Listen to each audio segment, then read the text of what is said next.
You didn't think the world could shift so quietly.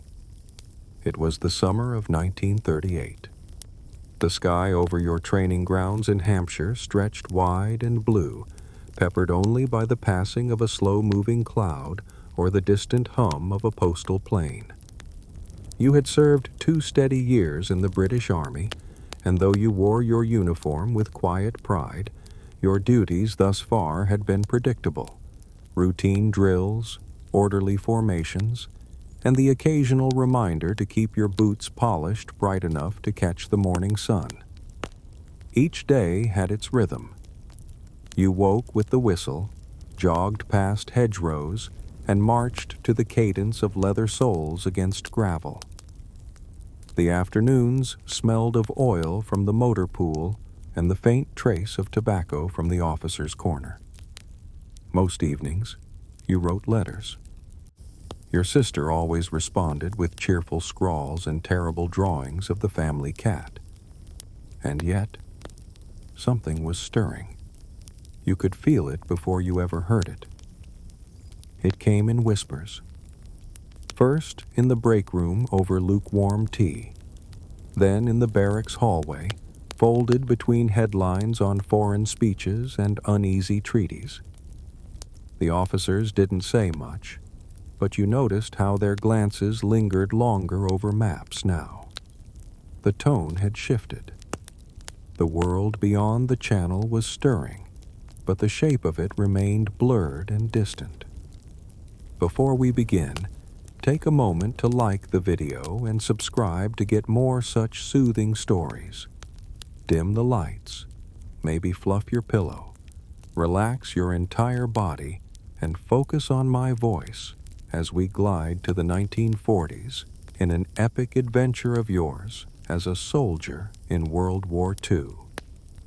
You knew what happened next would be significant. You just didn't know how close it was. Then came September 1939. You remember the moment clearly. You were in the mess hall, buttering a slice of toast when the radio broadcast crackled with static and then clarity. Britain had entered the war. Germany had marched into Poland. France had responded. And now, so had you. The chatter fell away. You didn't leap to your feet. You didn't throw your cap in the air. You simply placed your toast down, stood, and nodded to the corporal beside you. A few minutes later, you were packing your kit. Everything moved fast after that, but not chaotically. The Army had been preparing for this day for months, perhaps longer. Orders were passed down calmly. Supply crates stacked with silent urgency. You checked your gear, then rechecked it. You tucked your sister's latest letter into your chest pocket and folded your scarf just so. When the train pulled into the station that October morning, you boarded it with thousands of others, young men who had laughed too loudly the night before, and older ones who already seemed far away in thought. You found a seat by the window. The countryside rolled by. Sheep-dotted hills, brick chimneys, church steeples poking up from fog. The train took you to Southampton, where great gray ships waited in port like sleeping giants. You stepped aboard with boots clean and nerves steady. The crossing to France was uneventful, the sea oddly calm. In the lower decks, someone passed around boiled sweets. Another lad played the harmonica until it made the sergeant sigh and tell him gently to stop. Your unit disembarked at Cherbourg. France greeted you with fog, low skies, and quiet roads. The locals offered weak smiles. You thanked them in halting French. Your boots made their mark in foreign soil for the first time. You expected immediate action. Instead, you received waiting. You were stationed near the Belgian border, part of the British Expeditionary Force. You dug shallow defenses in soft fields and built roadblocks on sleepy village lanes. Days turned to weeks, then months. No movement, no advance, just preparation. They called it the Phony War. A strange name, but strangely fitting. You passed time repairing bicycles, reading dog-eared novels, and learning to identify aircraft by their silhouettes. You played cards. You traded badges with French soldiers and practiced foreign swear words with Belgian farmers who found your accent hilarious. The world, it seemed, was holding its breath. Then, in May 1940, it exhaled. News arrived like a thunderclap wrapped in paper. The German army had surged through the Ardennes forest, terrain most had considered impenetrable. They moved fast, faster than anyone expected. Belgium had been entered. The French lines were folding, and now the British units were at risk of being surrounded. You didn't have time to feel fear. You were ordered to move. North. Now. The roads changed. They were no longer paths through quiet farmland. They became lifelines. Convoys jammed with civilian carts rolled beside you. Mothers with tired eyes hurried children along hedgerows. Church bells rang with urgency instead of joy. You saw soldiers running, French, Belgian, British, all heading west. Away. You didn't run. You helped load supply crates onto trucks, walked alongside tired stragglers, and kept your pace even as the sky above began to rumble. German aircraft had begun appearing overhead. Their engines buzzed like hornets. You learned quickly to look for cover. Tree lines, culverts, stone walls. You never stopped moving, but you moved with care. One night, you found shelter in the cellar of an abandoned bakery. You and Arthur shared a tin of beans and used a burlap sack for warmth. Neither of you spoke much, but when he asked, "Do you think we'll make it back?" you answered, "Yes." Not because you knew, but because you had to. The next morning, you joined a column heading for the coast. The name Dunkirk was whispered now like a lighthouse seen through fog. It was where you were going, where everyone was going. A final gathering place. A chance. As you marched on, you began to understand the size of what was happening. This wasn't just a regrouping. This was history shifting beneath your feet. And you, just a soldier with mud on his boots and letters in his pocket, were right in the middle of it. You didn't stop to think about what was coming next. You focused on the step ahead, and then the next. You carried hope like it was part of your gear. And just ahead, across the flat fields and narrow roads, lay the sea, waiting. The sky turned silver just after dawn, and with it came the low whine of aircraft engines. You ducked instinctively as the sound passed overhead, too fast, too focused. Dust kicked up behind the truck you were helping load, and you caught your breath before lifting the next crate of bandages and food tins. By now, you could recognize the difference between an aircraft passing by and one circling back. This one was circling. "Move!" came the call, not in panic, but in practiced urgency. You grabbed your helmet and dove behind a stone fence along the edge of the road. The ground trembled slightly as something burst farther down the hill. Not fire, not flames, just a loud, thunderous reminder that the road home wasn't open yet. Then the sky went quiet again. You stood slowly, brushed the dust from your coat, and continued. The retreat to Dunkirk wasn't one long march. It was a tangle of movement, some fast, some slow. Roads filled with troops from every direction, columns of bicycles, carts, and military convoys trying to weave past each other. Sometimes you walked for hours. Other times, you waited in a village square while scouts returned with updates. You never lost your focus. You helped direct traffic near a blown-out bridge. You shared biscuits with a family that had lost their cart in the mud. You patched a tear in Arthur's sleeve with thread pulled from your own. All small things, but they kept the gears turning. Every village you passed seemed to lean slightly with exhaustion. Storefronts shuttered, gardens trampled, the smell of smoke lingering even when no fires burned. Then came the first glimpse of Dunkirk. The coastline stretched wide under a flat gray sky. Ships bobbed in the distance, some small, others larger than anything you'd ever seen. Between you and them, a sea of soldiers dotted the sand, waiting in lines that moved slowly, like seaweed drifting with the tide. You made your way through the crowd, boots sinking into damp sand with each step. The mood wasn't chaotic. It was strangely calm, as if everyone had decided, in quiet unison, to wait their turn. There were moments of motion, too.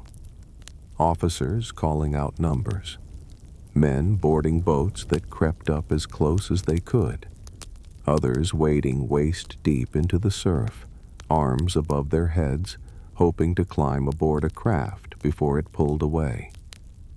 You were assigned to help at the edge of the dunes. It wasn't glamorous. You moved crates, helped guide stretcher teams, and made room for those who arrived from further inland, their faces worn and silent. Some leaned on you without speaking. You didn't ask questions.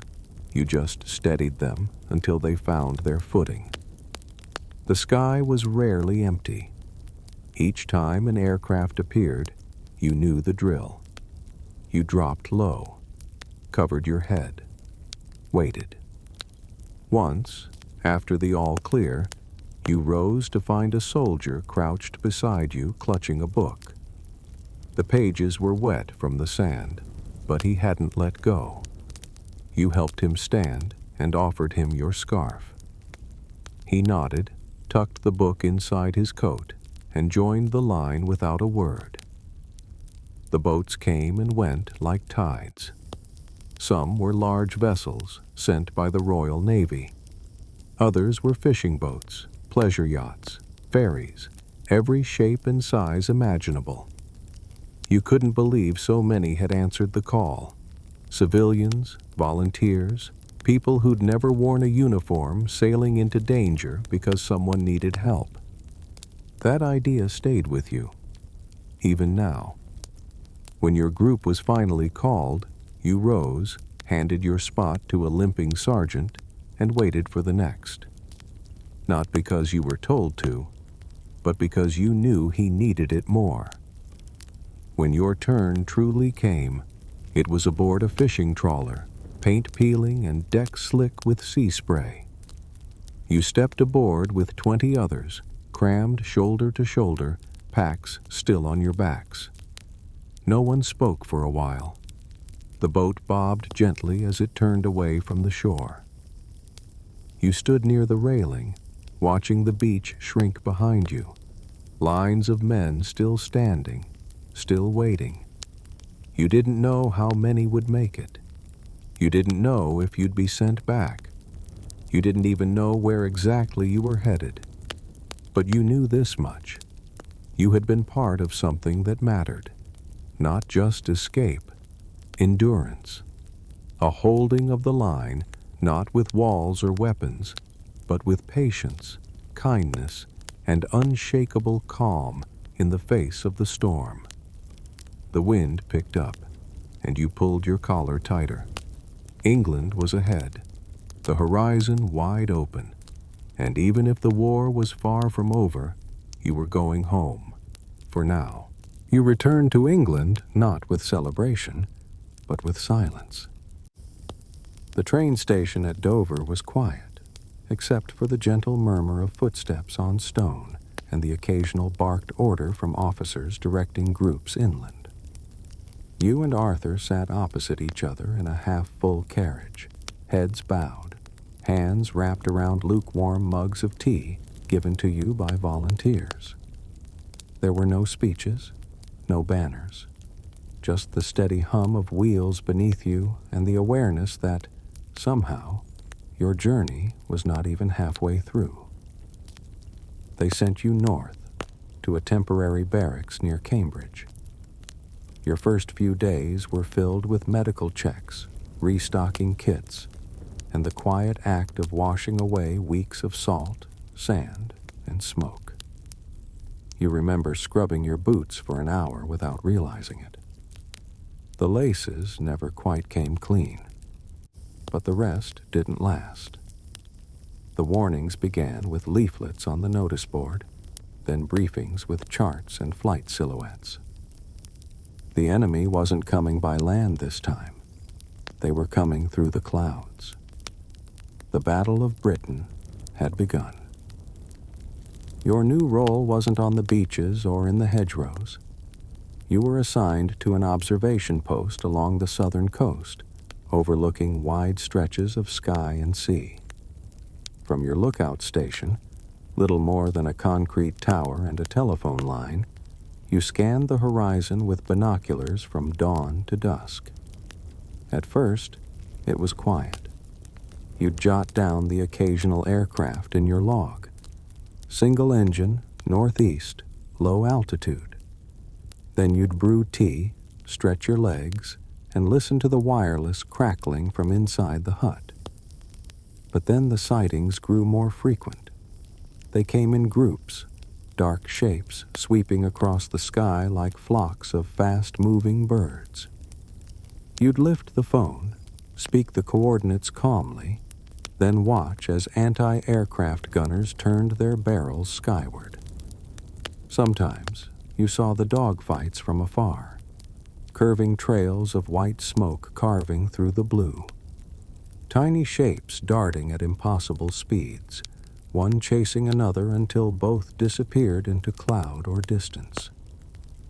One morning, you saw a parachute unfurl, just a small white bloom against the pale sky. It drifted so gently you could hardly believe the chaos it had just left behind. Later that week, your unit was called into action, not to fight in the skies, but to help the people below them. You were stationed near a small village that had taken damage during a recent raid. Your orders were simple: support emergency efforts, distribute supplies, and help evacuate those in danger. You set up cots in schoolhouses, carried elderly residents from their cottages to safer ground, passed out flasks of tea and wool blankets to children who clung to wooden toys with chipped paint. It wasn't glamorous, but it mattered. You saw the fear in their eyes when the sirens wailed. You saw the relief when the sound faded and the sky grew quiet again. And each time you helped a family pack their things or led them to the safety of a shelter, you felt like a stone placed just right in the wall that kept the world from falling apart. Arthur, now part of the same assignment, made friends with a group of boys who insisted on helping. They carried tin pails of water to the village square and helped you sort bread from biscuits. They asked you endless questions about France, about the sea, about what kind of jam came in army rations. You answered them all, every one. Then came the fire watch nights. You took turns patrolling rooftops, watching for embers or falling debris. The sky above London glowed a dim orange some nights, distant but constant. The smell of smoke would drift on the wind, and you'd tighten your coat, lean against a chimney, and let your thoughts drift back to quieter times. You remembered your sister's handwriting, the garden outside your home, the sound of your father's radio playing softly in the kitchen.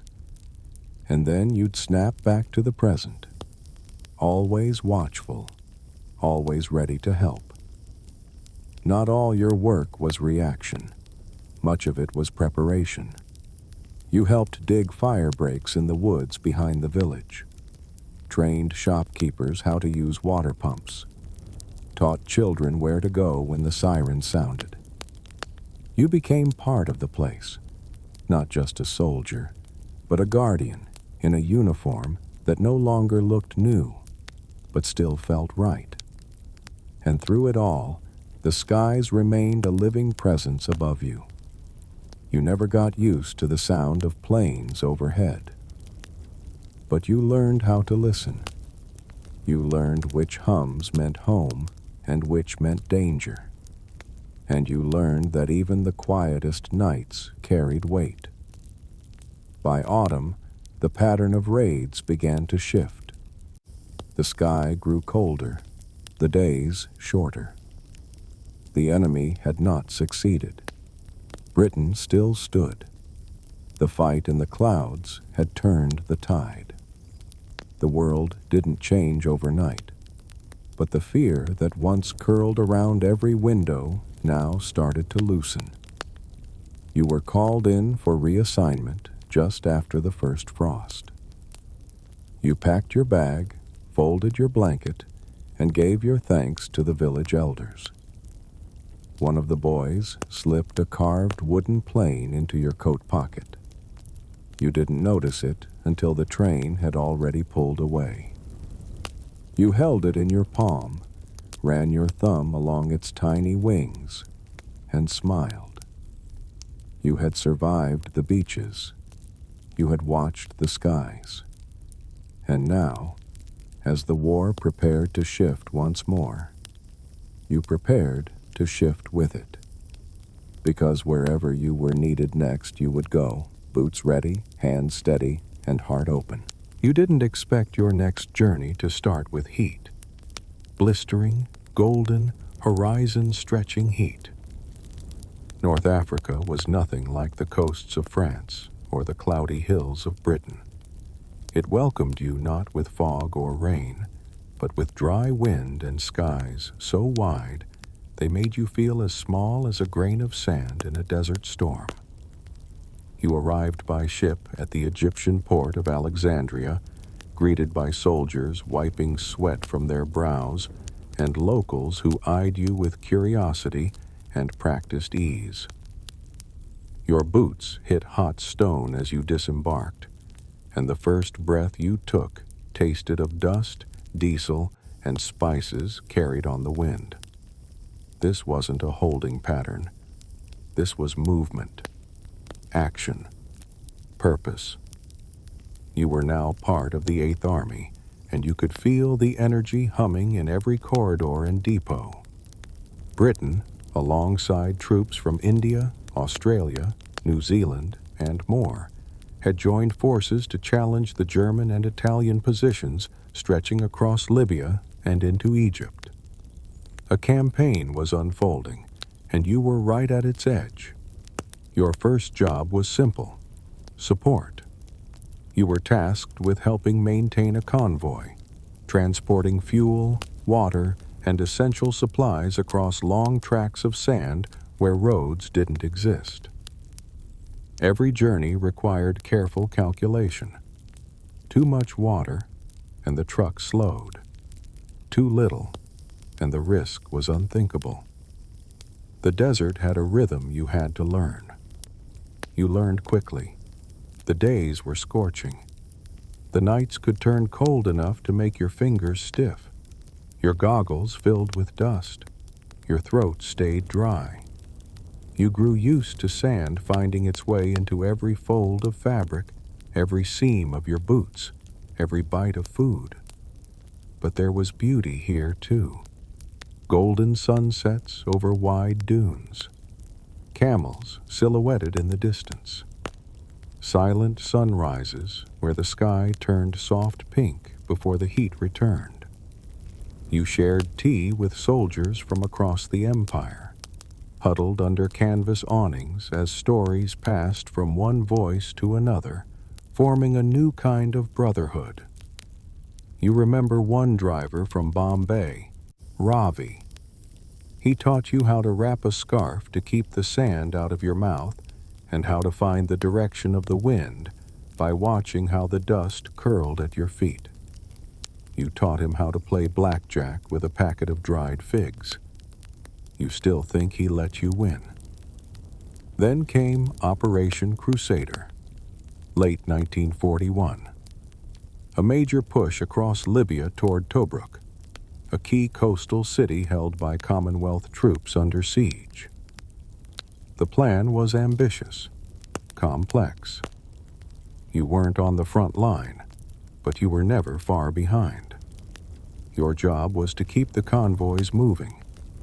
You drove for hours, days, sometimes through nights where the only light came from moonlit dunes and flickering signal lamps. There were moments of tension. A tire blown by jagged stone. A radio signal lost.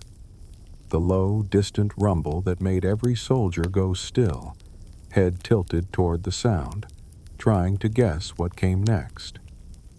You felt the tremble of nearby battles without having to see them. The air would change, thicker somehow. You kept moving. You carried extra bandages in your satchel, extra water in your flask, and a pencil tucked behind your ear in case you needed to mark down coordinates at a moment's notice. You also helped repair a field ambulance, its wheels stuck deep in the sand, its engine wheezing like an old man climbing stairs. With Arthur and two others, you dug a path beneath it with mess tins, then pushed until your arms burned and the wheels finally caught. The nurse inside gave you a wink and passed you a boiled sweet from her pocket. It melted slowly on your tongue as you watched the truck vanish into the horizon. By early 1942, after months of steady progress and painful pauses, the tide was turning. The city of Tobruk had been reached, then lost, then regained. The campaign was proving harder than anyone had expected. The German commander, known for his sharp desert maneuvers, was pressing hard. You didn't have to study maps to know things were shifting. The looks on your officers' faces told you enough. Still, you held the line. You kept the convoys moving. You helped build a new supply depot near El Alamein, a place whose name you wouldn't forget. That summer, the sandstorms were brutal. For 3 days, visibility dropped so low you could barely see the man walking 5 paces ahead.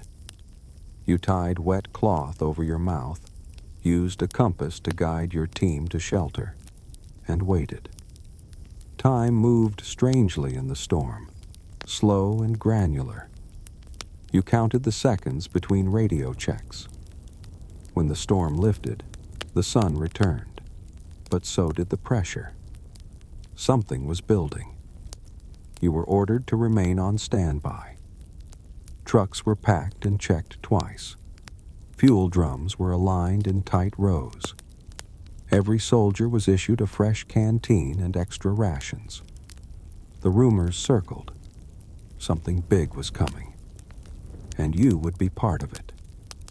But for now, as the sun dipped low and cast the sand in golden shadows, you sat with Arthur beside a fuel drum, sharing a tin of cold beans and watching the desert cool. He pointed at the horizon. "You think we'll remember all this?" You looked at the sand, at your hands, at the distant shimmer of heat that never seemed to fade.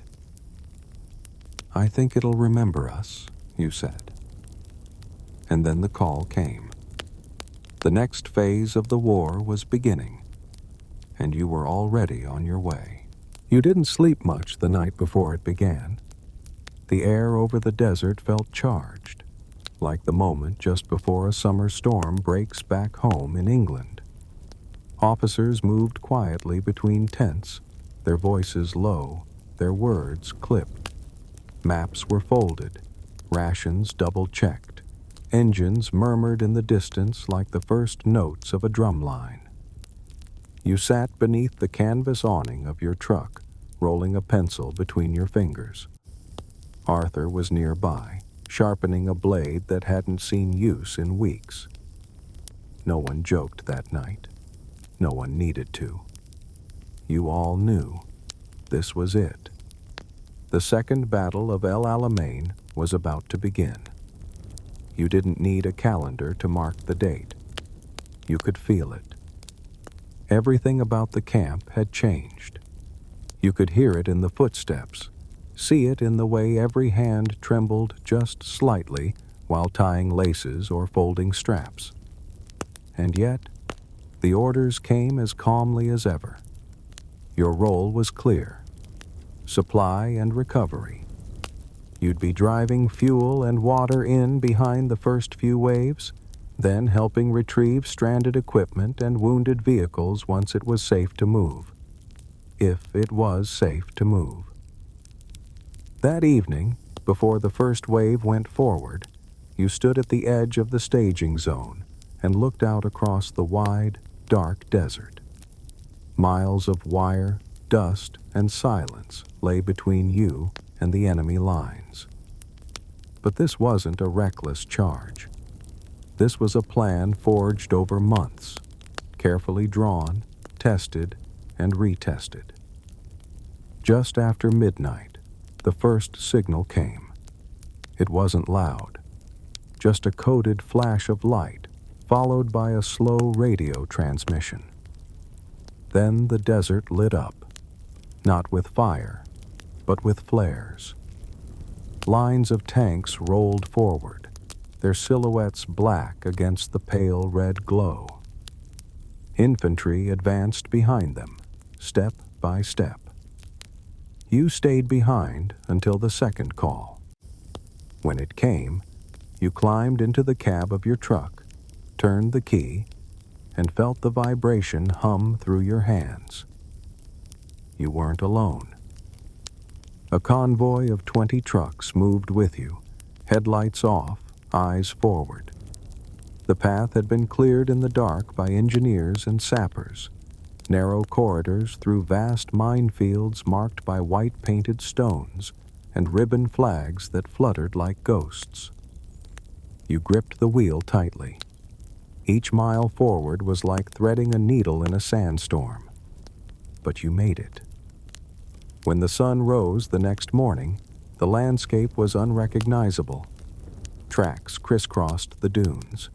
Shell casings littered the sand like rusted leaves. Smoke rose in the distance, curling against the cloudless sky. You saw tanks dug into shallow pits, artillery pieces camouflaged behind sandbags, and men, tired, focused, pressing onward. You moved between them with your cargo: fuel, food, bandages, spare parts. You stopped only long enough to unload, then pressed on to the next waypoint. There was no time for conversation, only nods and the occasional pat on the back. The days blurred together after that. Every hour brought a new task, a new direction. Some roads were gone by the time you returned. Others had been carved by the passage of hundreds of boots and treads. You worked alongside soldiers from across the world, New Zealanders who spoke in song-like accents, Australians who laughed even when covered in dust, and Indian engineers who moved with precise efficiency. Together, you made the desert feel like something you could hold. You remember one particular night. You'd stopped to fix a broken axle on one of the ambulances. The stars above stretched from horizon to horizon, so bright, so countless, you forgot for a moment where you were. Arthur sat nearby, scribbling in a notebook. When you asked what he was writing, he looked up and said, "A letter to no one, just in case someone reads it someday." You nodded and returned to the wrench in your hand. By the 10th day, the tone had changed. The pressure from your side was working. The enemy lines were thinning. Retreats had begun. Not chaotic, but gradual, calculated. You heard it on the radio, saw it in the faces of the officers. Something was shifting. And this time, it was shifting in your favor. You moved deeper into territory that had been held for months. Villages abandoned, trenches left behind, supply dumps now empty. You paused briefly in one town where a local family offered you olives from a rusted tin. You gave them bread in return. You didn't speak the same language, but kindness needed no translation. Eventually, you arrived at a ridge overlooking a vast basin below. Once a stronghold, now a silence. You parked your truck, climbed onto the hood, and looked out. It was done. The second battle of El Alamein had ended. You didn't cheer. Neither did anyone else. You simply sat, shoulders eased, hearts slowing. You passed a canteen between you and stared out across the sand as the wind began to rise again. This victory meant something. Not just a step forward on a map. It was a shift, a declaration that the tide could turn, that retreat was not permanent, and that perseverance, when carried with steadiness, could reshape the path of a war. You stayed in North Africa for weeks afterward. You helped clear paths, rebuild roads, and mark new supply lines. You passed through places you never imagined seeing: Benghazi, Tripoli, towns carved into cliffs and coastlines. But no matter where you stood, you carried something from El Alamein with you, the knowledge that you'd been part of a moment that mattered. Not for the glory, not for the headlines, but because when the world called, you showed up, with steady hands, clear eyes, and a heart strong enough to move forward even through the shifting sands. The first thing you noticed about Sicily was the scent. It wasn't the sharp, dry burn of the desert or the salt-heavy breeze of coastal France. It was olive trees, sun-warmed soil, and something faintly sweet, like herbs drying in a kitchen you couldn't quite see. You stepped off the landing craft and felt the ground shift beneath you, not from nerves, not from the war, but from the strange sense that, somehow, you'd stepped into another world entirely. It was July 1943, and the Allied forces had opened a new chapter, the invasion of Italy. This time, you arrived with the weight of experience behind you. You'd seen the dunes of El Alamein, the beaches of Dunkirk, the broken skies over Britain. But Sicily was different. The sun still beat down hard, but the landscape was softer. Rolling hills dotted with farms, quiet towns with stone streets and worn shutters. You saw children waving from behind doorways, women peeking out to hang linens from balconies, then disappearing again before you could wave back. Your role was logistical support, coordinating supply runs inland as the infantry pushed forward. You drove long, winding roads with crates of food, stacks of radio parts, and fuel drums clanking in the back of your truck. Sometimes the path was so narrow you had to fold in your side mirror just to squeeze past. The roads weren't always safe. There were sharp turns and moments of tension, a crater here, a fallen tree there, the sudden silence that made you slow the engine and listen for signs. But there were also stretches of deep calm, groves of lemon trees, stone bridges where the only sound was the hum of insects, and hilltops where you could see the whole coastline unfurling like a painted scroll. And always, the war pressed forward, one town, one ridge, one valley at a time. The Germans had begun pulling north, fortifying the high ground as they went. That meant the fighting ahead would be slow and uphill, quite literally. And you'd be there every step of the way, hauling supplies, coordinating with engineers, and making sure the forward units stayed fed, fueled, and connected. You remember one moment near the town of Caltanissetta. Your truck had overheated halfway up a mountain road. The sun was dipping, and the air had grown cooler. As you opened the hood, muttering to yourself, an old Italian man came out of a nearby house holding a bottle of water and a wrench, just the size you needed. He said nothing. You said thank you. He smiled, adjusted his cap, and returned inside without another word. You got the truck running in under 10 minutes. Moments like that kept you going.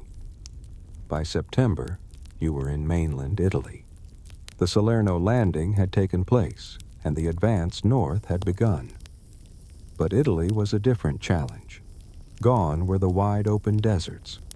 Now you faced winding mountain passes, rivers swollen from autumn rains, and villages built like fortresses into the rock. You moved slowly, carefully. Each day brought new tasks, helping string communication wires across narrow ravines, assisting engineers as they rebuilt collapsed bridges plank by plank, or guiding mule trains along trails too steep for trucks. You came to admire the strength of the local guides, men who had grown up on these slopes, who knew every bend and shortcut. They showed you paths worn smooth by centuries, and you followed with quiet trust. Then came the winter. Rain first, then sleet, then snow. You'd expected heat, but the Italian hills turned cold fast. The mud thickened. Boots stuck. Tents leaked. You layered every bit of clothing you had and still found yourself waking in the night, teeth chattering, breath hanging in the air like smoke. But you endured. You helped dig trenches, not for battle, but for water runoff. You shoveled snow. You cut firewood. And when the local school reopened in a half-ruined building, you offered to help carry desks back into place. It was in that village, you never did catch its name, that you met a young girl who handed you a postcard. It was blank, except for a watercolor of a cathedral. She pressed it into your hand, smiled shyly, and ran back inside. You kept that postcard tucked in your satchel. In those long, cold months, every small gesture mattered. Arthur was still with you, though quieter these days. You'd share a flask before lights out, speak little, and sit in companionable silence as the stove crackled low. You both knew better than to ask when this phase would end. You simply got up each morning and did what needed doing. Spring came slowly, but it came. You woke one morning to birdsong and the scent of wet earth. The snow had melted overnight, and the hills were green again. The war was still ongoing, lines being drawn, orders shifting, but something about the air told you the worst of winter was behind you. And as the campaign pushed north toward Monte Cassino and Rome, you packed your gear once again. Not with fear, but with purpose. You had climbed hills, crossed rivers, navigated ruins, and rebuilt what had fallen. You'd helped others keep moving, and somewhere along the way, you had become the kind of soldier others looked to first when the map grew unclear.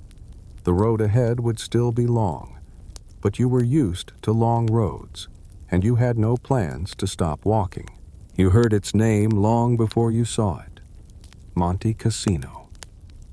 The words passed between soldiers like wind, soft, steady, carrying weight you didn't yet understand. Some said it was a monastery built high on a ridge. Others called it a fortress. To you, it sounded like a mountain wrapped in history, waiting. But as the trucks climbed toward the front, and the road narrowed into steep curves carved into stone, you began to see it. First, a speck on a distant ridge. Then, a pale crown above a slope that had swallowed dozens of attempts to reach it. The monastery stood like it had been there for centuries, because it had. A silent watcher over Italy's middle spine. And now, it was caught in the very heart of the war. You were assigned to a support division helping reinforce the supply route. Every step toward Monte Cassino meant hauling essentials uphill: ammunition, food, stretchers, fuel. The terrain made trucks nearly useless. You moved on foot, alongside mules and carts, slipping in wet clay and guiding ropes through twisted, narrow paths. The rain barely let up. Mud became your second skin. You laced your boots tighter each day, trying to keep your feet dry, but the water always found a way in.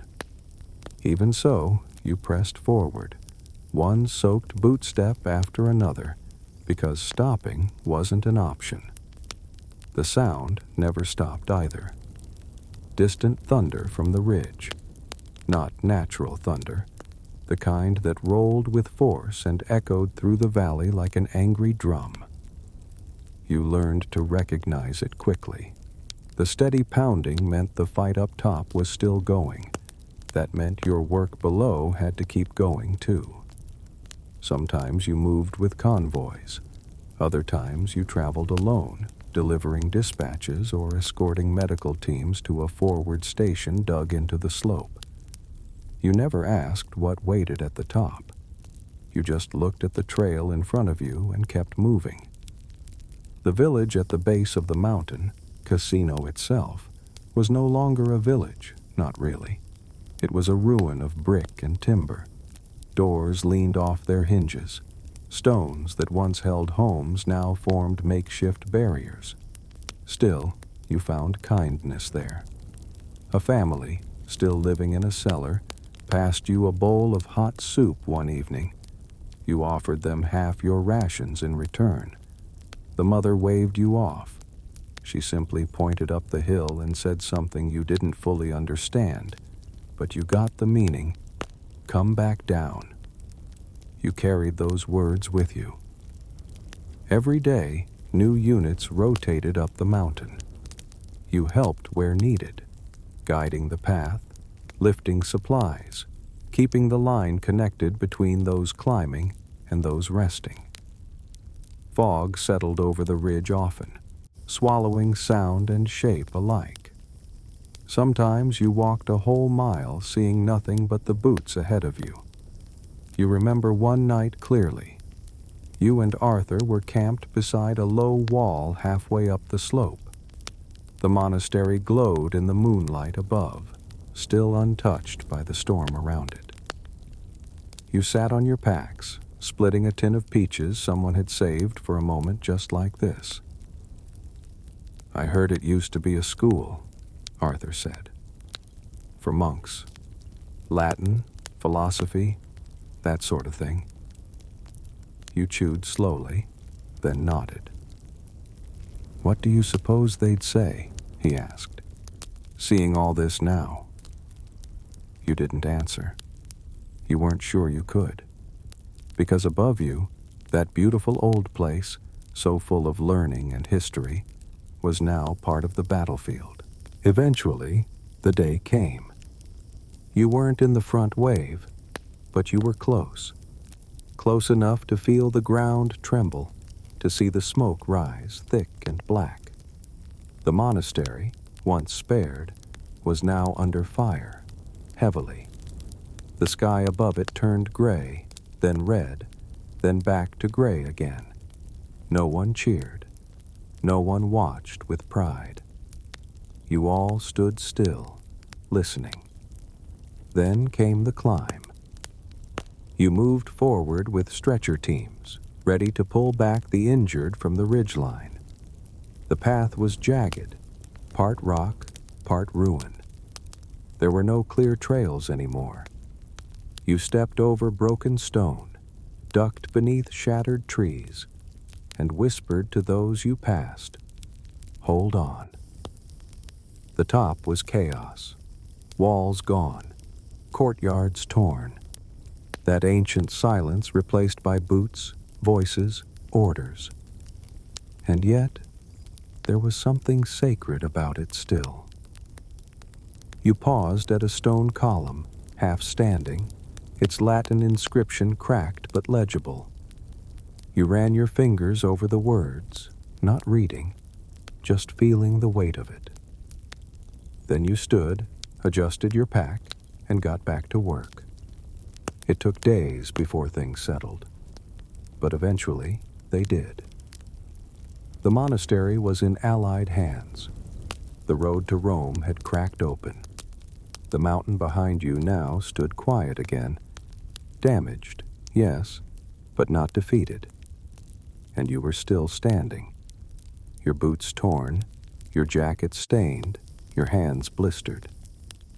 But you were standing. And as you looked back down the slope, toward the valley bathed in late spring light, you thought, this was a climb worth remembering. Because not every step in a war is a sprint. Sometimes it's a long, cold, wet crawl toward something greater. And sometimes, when you reach the top, you don't raise your fists. You just breathe and prepare for the road ahead. The path away from Monte Cassino felt lighter under your boots, not because the war had grown easier, but because you had survived something you never thought you'd reach the end of. The climb had tested you, reshaped you, but it hadn't broken you. And now, the road ahead led north. Rome. You'd seen the name on road signs since landing in Italy, but it had always felt far away, like a legend rather than a location. But now, with the ridges behind you and the enemy falling back in measured steps, the Eternal City was not just real, it was waiting. Your orders were to accompany an armored division as it pushed toward the outskirts of the city. You weren't leading charges or storming barricades. You were keeping everything behind the front line moving: fuel, ammunition, communications, coordination. That meant long drives down narrow roads still lined with wreckage from the battles before, bridges patched with planks, fields that had once grown wheat now serving as temporary airstrips.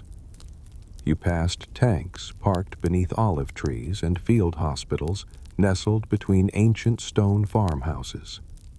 The landscape changed with every mile. The high mountains flattened into soft green valleys. Wildflowers bloomed where shell fire had once churned the earth. And above it all, the sun burned warm and gold, as if Italy itself was trying to remember who it used to be.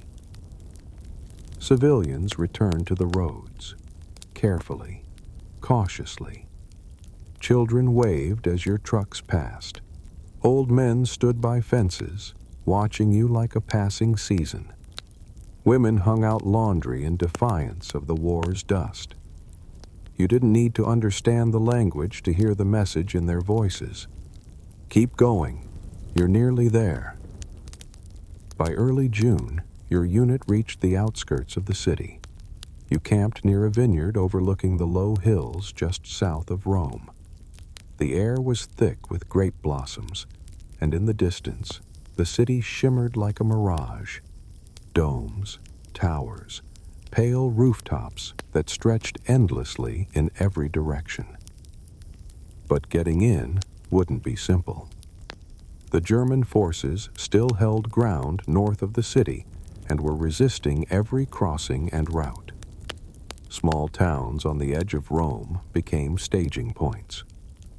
You helped coordinate nighttime convoys under blackout conditions. No headlights, just slow movement and whispered direction. You passed through places older than anything you'd ever seen. Stone roads still bearing the wear of Roman chariots. Aqueducts arching across the land like the bones of giants. And then one morning, it happened. Rome fell, not in smoke or ruin, but in retreat. The enemy had pulled back during the night, evacuating key positions without contest. Allied troops entered the city shortly after dawn, not with fanfare, but with care. You followed, part of a logistics team sent to help restore order and support civil services. You rode into Rome in the back of a canvas-covered lorry. The city unfolded around you like a painting come to life. Wide boulevards and narrow alleys. Market stalls half shuttered. Fountains still flowing. You passed the Colosseum, cracked and eternal, and felt time slow. It was the first time in months, maybe years, that a city hadn't greeted you with ruins and silence. Rome still stood, and she welcomed you. Civilians filled the streets, waving flags, throwing flowers, embracing soldiers. You remember an old woman pressing a sprig of rosemary into your hand, whispering a prayer over it. You didn't understand her words, but you felt them all the same. You helped where you could, guiding traffic, delivering bread, reconnecting power lines, repairing trucks that had crossed hundreds of miles of battle-scarred terrain. You found a rhythm in the city, between its ancient walls and modern scars. Arthur was with you when you entered St. Peter's Square. You both stood there, caps in hand, surrounded by hundreds of others, soldiers and civilians, clergy and nurses, all looking up at the grand dome. No one spoke for a long time. There was too much to feel, and no words big enough to hold it all. That night, you slept in a real bed for the first time in over a month. It was in a small boarding house turned military billet, just 2 blocks from the Tiber River. The mattress creaked. The pillow was lumpy. But you didn't care. You lay down, stared at the cracked ceiling, and let yourself drift. The next day, you woke to sunlight streaming through an open window. Rome was alive. And for a brief, shining moment, so were you. In a way you hadn't felt since the world turned upside down. You knew the war wasn't over. There were rumors of a push into France, of new plans, new landings, new roads. But for now, you had made it here. Through Dunkirk, El Alamein, Casino, and now, Rome. You folded your blanket neatly, laced your boots, and stepped back into the street with a steady breath. The road would rise again, and you would be ready. You woke before sunrise. The sky was still ink dark when you stepped out of the tent and felt the cool breath of Normandy's countryside against your face. Mist clung low to the ground, wrapping the wheat fields in silver. A few crows took flight from a distant tree line, silent wings cutting across the lightening sky. You pulled your jacket tighter. There was something about the stillness that didn't sit right. Arthur joined you with 2 steaming mugs. "Clear air," he said, handing you one. "Almost feels like peace." You gave a short nod, but your eyes remained on the horizon. You'd learned that quiet in war could be misleading. Sometimes it meant safety. Sometimes it meant something was waiting. The plan was simple. or so you'd been told. A supply column heading southeast to support infantry units just past Cannes. You and Arthur were to ride ahead in a light transport lorry carrying spare radio batteries and a box of field maps. The road curved through a stretch of farmland and tight hedgerows, peaceful on the surface but difficult terrain. The kind that funneled vehicles like cattle. The kind perfect for an ambush. You rolled out just after first light. The convoy stretched behind you. 8 vehicles, 1 armored car, and a handful of motorcycles weaving in and out like hounds. The roads were narrow, dirt-packed, with tire grooves hardened by weeks of rain and sun. The early miles passed quietly. Arthur hummed an old tune from Liverpool as he drove. You watched the tree line, your rifle slung lazily across your lap. You saw flashes of villagers, the brief silhouettes of farmers standing by fence posts, hands tucked into aprons, children peeking out from barn windows. They didn't wave. They rarely did anymore. Just watched. Then you crested a rise, and the world caught fire. The first explosion hit the third vehicle, a burst of orange and black that swallowed the rear lorry in smoke. You saw the flash before you heard the sound. Then came the second. A mortar, maybe. No time to check. "Out!" you shouted. Arthur had already slammed the brake. You flung the door open and hit the ground, rolling into a ditch just as bullets snapped through the windshield. The next few minutes fractured into moments, shouts, running feet, the sharp bark of return fire. You saw one of the drivers stumbling back toward the hedgerow, clutching his arm. Another vehicle jackknifed into a drainage ditch, wheels still spinning. You didn't think. You moved. You pulled yourself up beside a burning truck, shouting for the trapped man inside. His leg was pinned under the steering wheel, smoke filling the cab fast. You reached in, grabbed his collar, and hauled. Then, the crack of light, the punch of heat, and silence. Not full silence, just the kind that presses in on you, like your ears have been stuffed with cotton. The world moved in slow motion. You were on the ground. Your right leg throbbed. Your shoulder burned. You tried to move and couldn't. All you could hear was the dull thump of your own heart. Then Arthur's face. Blood streaked across his forehead. One eye swollen nearly shut. He was kneeling beside you, gasping, one hand pressed hard to his ribs.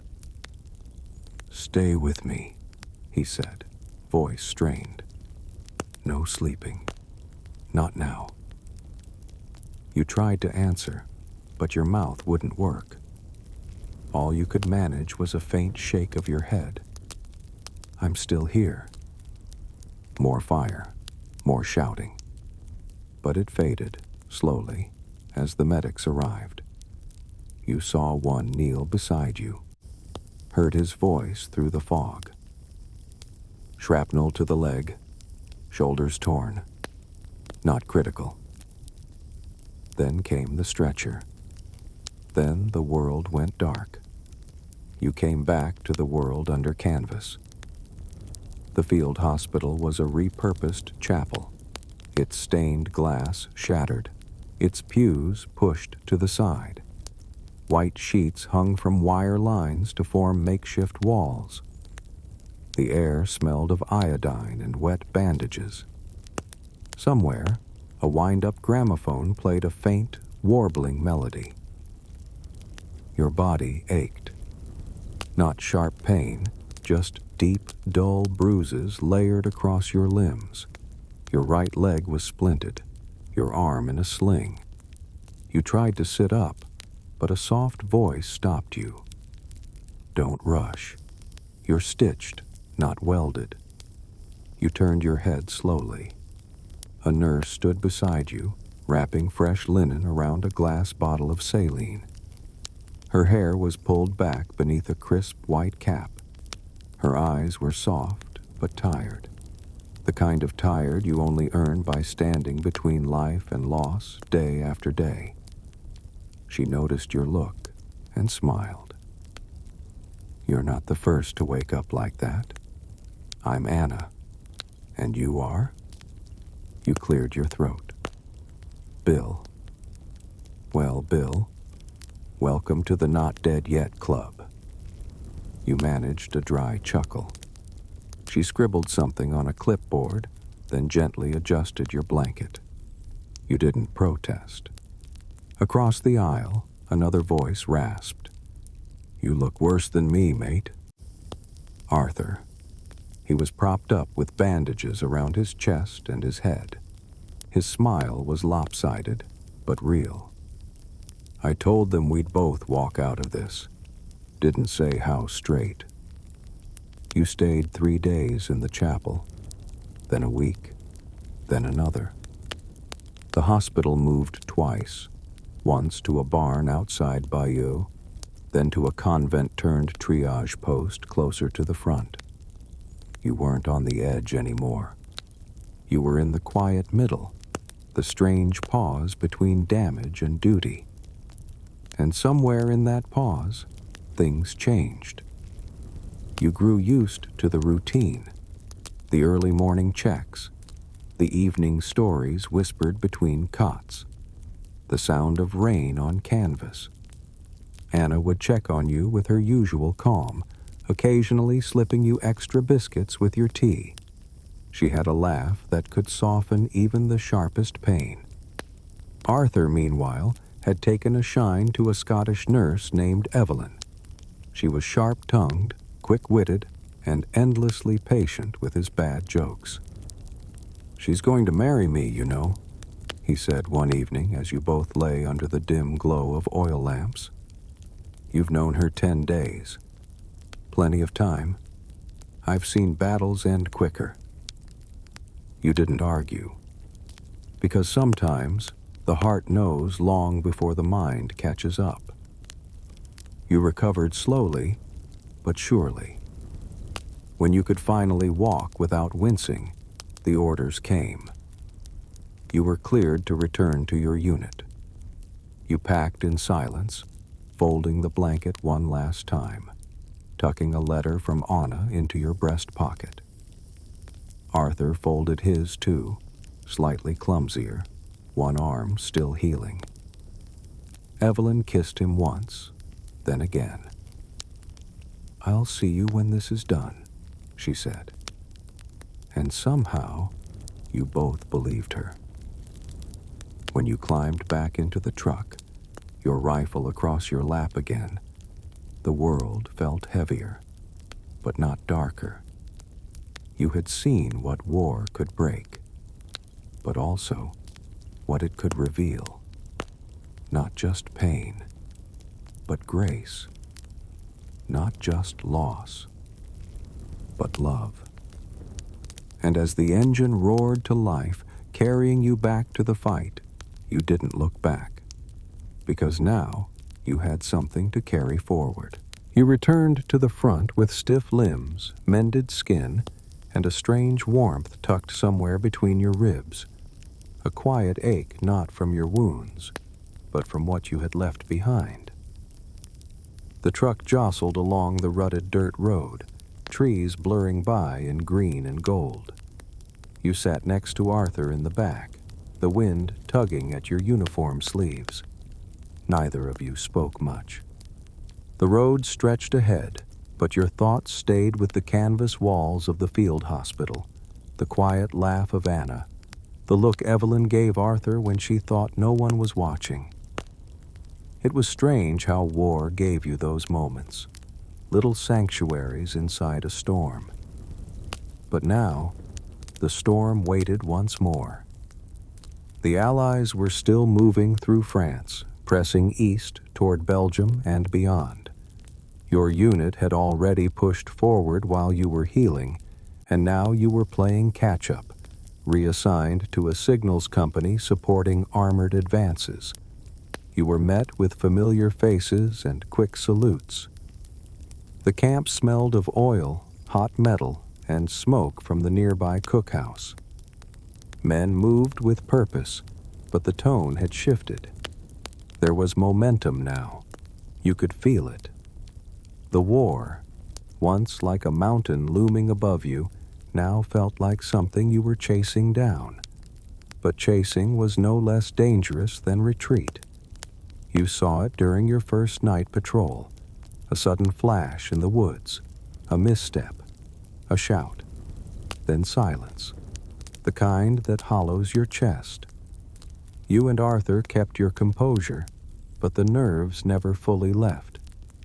You learned to listen harder, to sleep lighter, to trust less in the quiet. Still, you worked with focus. You helped string communications lines through abandoned French villages, climbing attic beams and threading cables through cracked windows. You repaired switchboards under moonlight. You wrote down coordinates in careful pencil strokes as artillery units relayed their positions. The war had become a machine now, and you were part of the wiring that made it move. Arthur, always the louder one, had become more subdued since the hospital. His humor was still there, but quieter, more inward. You found him one evening sitting by the fire, staring at a photograph. "Is that her?" you asked, though you already knew. He nodded. "I never thought I'd meet someone like that in the middle of all this." You leaned back, your own thoughts drifting to Anna, the way she'd smoothed your blanket, the way she'd whispered, "You'll be all right," when you weren't sure she was telling the truth. "She's still writing to me," Arthur said, eyes on the flames. "Says she'll wait." You smiled. "Then you'd better give her something to wait for." The days blurred again. Towns came and went. Hills climbed and dropped. You marched through orchards, through ruins, through fields that once held picnics and now held checkpoints. In Belgium, you came across a library whose ceiling had collapsed. Inside, amid dust and broken beams, lay books untouched by fire or water. You picked one up. The spine cracked. It smelled like paper and peace. You took it with you. A gift for later, for when all this was done. There was one afternoon, sunlight pouring over the hills, when the enemy artillery hit closer than usual. Your squad took cover behind a low stone wall, and you remember the sound of your own breath. Arthur had lost his helmet. It lay in the grass, spinning like a coin. He grabbed it, laughed breathlessly.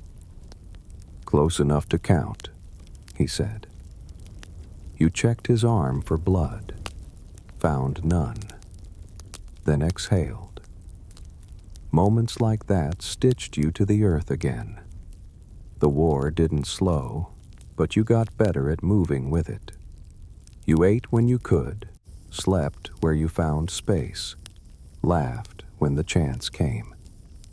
One night, your unit found shelter in a ruined chateau. You slept beside a marble fireplace while wind whispered through shattered windows. Someone found a piano in the next room. They played a tune from back home. Soft, fragile. You lay there with your eyes closed, feeling the notes like they were fingers on your chest. By now, the talk had changed. Fewer reports of setbacks, more of progress, of how close the line was to Germany, how winter would be hard, but not long, and how, if all held, this thing might be done before the next spring arrived.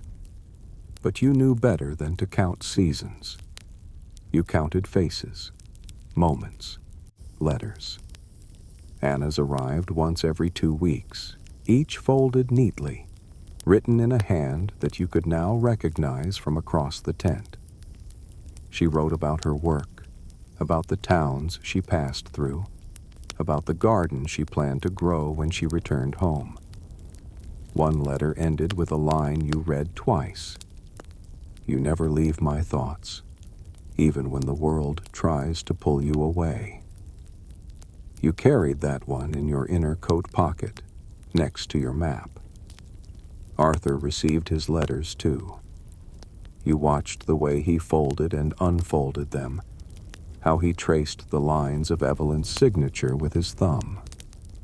He wasn't the romantic type, never had been, but something in him had softened, like a man who'd seen the light through smoke and decided never to take it for granted again. Then came the orders. A new push. The final stretch before the border. You packed your kit with calm precision. No tremble in your fingers this time. Just focus. Purpose. You turned to Arthur, slinging your rifle across your shoulder. "Ready?" He nodded. "Let's finish this."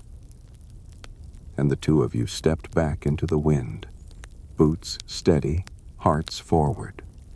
The war was not over, but it was no longer a question of if. Now it was a matter of when. And as the road bent east once more, you knew you would walk it all the way home. The ground turned to frost again before you reached the border. Not the soft, sparkling kind that blankets rooftops at Christmas, but the kind that stiffens your boots and stings your fingertips before breakfast. Winter in Northern Europe didn't care that the war was nearly over. It pressed down hard, reminding every soldier that cold could be just as sharp as any weapon. You and Arthur were assigned to a new division, part of the coordinated Allied advance through the Siegfried Line, that fortified stretch of bunkers and tank traps guarding the German frontier. The push wasn't fast. It wasn't meant to be. It was deliberate, steady, like a heartbeat that had survived a long illness and was just beginning to find its rhythm again. There were days when you moved no more than a few miles, not because of resistance, but because of what lay in front of you. Collapsed bridges, mined roads, and forests so thick they swallowed sound. You learned to walk without crunching, to speak with eyes instead of voices, and to trust that Arthur was always 2 steps behind you, watching your back, just like he always had. The snow came heavier by January. You marched through it like ghosts, white-coated, silent, part of the landscape. Every town you reached looked the same. Half-ruined buildings, shuttered windows, villagers who greeted you with wary nods or stayed hidden behind curtains. No parades, just cold, cracked cobblestone and the sound of boots echoing between stone walls. But even here, humanity found a way through. In one village, a widow offered you both shelter in the barn beside her home. She spoke no English, but her eyes were kind. That night, you and Arthur slept on straw under thick quilts, the soft glow of a lantern making the frost on the windows sparkle like stars. Before leaving, Arthur left a small chocolate bar from his rations on her doorstep, wrapped in a handkerchief. She smiled and nodded, as if she understood perfectly. March turned the snow to mud. With it came new rumors. Berlin surrounded, the German high command unraveling, peace just over the horizon. But peace didn't mean safety. You still had to walk the road to the end. One afternoon, your column passed a field hospital set up outside a rail station. Dozens of men lay in rows under canvas sheets. You and Arthur were sent to help load a group of injured into trucks bound for the rear. It was there you saw her again. Anna. She stood at the far end of the line, adjusting the scarf around a wounded soldier's neck. Her hair was pinned back, a few strands loosed by the wind. When she turned and saw you, her hand froze for just a moment. Then she smiled, quiet and real. You didn't rush to her. You couldn't. Not with so many watching. But when your shift ended, she found you near the supply tent, offered you a tin of tea, and said, simply, "I knew we'd meet again." You walked together along the edge of the camp, boots sinking in soft mud. You didn't talk about the war. Not really. Just about what came next. She spoke of returning home, of a small cottage she hoped to fix up near the coast. You listened, then told her about the bookshop in Belgium, the boy with the marble in France, the fire-lit chapel outside Bastogne. "You remember everything," she said. "Some things are worth remembering." And when you parted again, she pressed her hand to your chest, just above the pocket where you still carried her last letter. "Be safe," she whispered. By April, Germany was collapsing.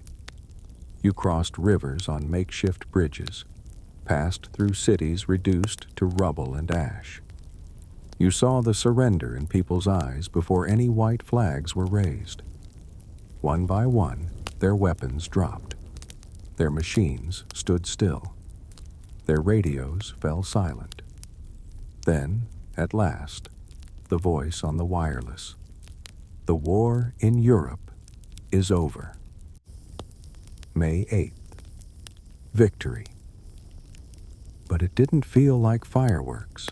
It didn't feel like cheering in the streets. It felt like stillness. You and Arthur were bivouacked near a pine forest in southern Germany. When the message came through, you both sat by the fire, boots off, jackets open, steam rising from tin mugs. "That's it?" Arthur asked. You nodded slowly. "That's it." For a long time, neither of you spoke. Then he chuckled softly. She said yes. You turned. "Evelyn?" He grinned. "Wrote me a week ago. Said once I make it home, she'll be waiting, with a church and a dress and everything." You raised your mug to him. "Then we'd better not miss that wedding." You spent another month helping with post-war coordination, resettling civilians, dismantling checkpoints, translating orders. It wasn't glamorous, but it was necessary. The world had to be rebuilt, one list, one crate, one family at a time. Finally, you received your papers. Return transport arranged. You stood once more on a train platform, your bag at your feet, the sky above clean and blue. Arthur was beside you, his hand gripping a small velvet box. "You know," he said, "I never thought I'd make it this far." "Not really." You smiled. "Neither did I." The train pulled in. Steam hissed. Wheels shrieked. You both stepped aboard. The seats were worn, the windows cracked, but you didn't care. You were going home. As the countryside rolled past, green hills, winding rivers, broken bridges, you leaned your head against the glass and closed your eyes. And for the first time in years, you dreamed of peace. The sea looked different on the way back. It wasn't the same gray channel you'd crossed under clouded skies and nervous silence in 1944. This time, the waters were calm, dappled with sunlight. The gulls sounded like something familiar again, not distant warnings. You stood on the deck beside Arthur, your duffel slung over your shoulder, watching the coast of England rise on the horizon.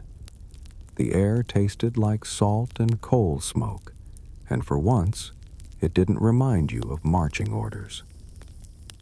"You know what the first thing I'm going to do is?" Arthur asked. "Sleep?" "No," he grinned. "Find the best pint of bitter this island's got, and ask Evelyn if she's serious about that church." You laughed. A real one. The kind that comes from somewhere deeper than the lungs. Customs and demobilization came next. Paperwork, interviews, a brief physical. Someone handed you your civilian clothing, neatly folded, as though it had been waiting for you this whole time. You barely recognized the man in the mirror as you buttoned the shirt. Home was just a train ride away now. Your sister met you at the station, tears shining in her eyes before she even waved. The same stone platform, the same wind tugging at your coat. But now, you were standing on it whole. She hugged you longer than either of you expected, then held you at arm's length. "You're thinner," she said, "but you're still my brother." She had baked a pie. The house smelled like roasted onions and lemon soap. Your room was just as you left it. Books still on the shelf, a tin toy soldier on the windowsill. That night, you sat by the fireplace while the cat curled in your lap, the wireless playing soft jazz through the static. You didn't talk about the war. You didn't need to. Instead, you talked about planting tomatoes, about the neighbor's son who wanted to become a doctor, about Anna. Yes, Anna. She had returned to her village weeks before you. You wrote to her the next morning, fingers stumbling over the words. She wrote back within days. The letter smelled faintly of lavender. She asked if you remembered the chapel, the tea tin, the way you always looked down when she spoke seriously. You did. You saw her 2 months later on a green hillside overlooking the sea. She wore a pale dress and a ribbon in her hair. You both said very little, because silence was safer than trying to say too much. But she took your hand, and that was enough. Arthur married Evelyn in the spring of 1947. You stood beside him in a borrowed suit. The reception was held in a village hall strung with paper lanterns and bunting from the victory celebration they'd never taken down. Evelyn's uncle played a fiddle. Arthur gave a toast that made everyone laugh and cry at once. You danced with Anna. It felt like the war had happened in another life. But it hadn't. It lived with you, quietly, gently, like a scar that no longer hurt, but never left. Years passed like seasons. You found work as a surveyor, quiet work, honest work. Arthur opened a small garage near the coast, fixing bicycles and later motor cars. You married Anna the following summer in a garden filled with bees and clapping children. You wore your old service pin on the inside of your jacket, tucked just beneath your heart. You bought a house not far from Arthur's. Sunday mornings were for tea and eggs. Afternoon walks through the park with your sons running ahead, sticks in hand, pretending they were explorers or soldiers or both. The peace was real now, tangible, ordinary, and yet extraordinary for what it cost to earn. Every year, on the anniversary of your return, you and Arthur met at the same pub. It was a quiet place tucked behind the market square. They saved your table by the window without you asking. There, you talked about the old days, not always the hard parts, sometimes just the marching songs, the way tea tasted in the foxholes, or how Arthur always got his dates wrong on forms. You remembered the burning fields, the chapel in France, the girl with the red marble, the piano in the ruined chateau. But mostly, you remembered each other, because after all that came and went, ranks, borders, victories, losses, it was the friendship that endured, solid, unshakable, as constant as the sound of boots beside your own. When retirement came, it was quiet. You spent more time in the garden. Arthur built a boat he never sailed, but kept polished under a tarp. Your children grew, married, moved. Your homes filled with grandchildren and the sound of birthday candles being blown out too soon. One winter, Arthur came over with a bottle of whiskey and a game of cards. "No reason," he said, "just because." You played into the night. Neither of you said it out loud, but you both knew what it meant. Time was moving on, but you had outrun it long enough to turn around and look back, together. Years later, someone asked you, "Were you scared back then?" You paused, thought about wheat fields, cold rivers, letters folded 3 times, about boots in snow, smoke in the sky. "Yes," you said, "but we still walked forward." The story had begun with fire and uniforms and distant lands, but it ended here, with family, with peace, and with a friendship that had survived the greatest storm history ever threw. And when the last chapter was written, it was not in medals or headlines. It was written in laughter over old pints, in the way Arthur knocked on your door twice, never once, in the soft scent of lavender on an old letter now framed beside your bed. You had made it through the war, and then you had made a life, a good one.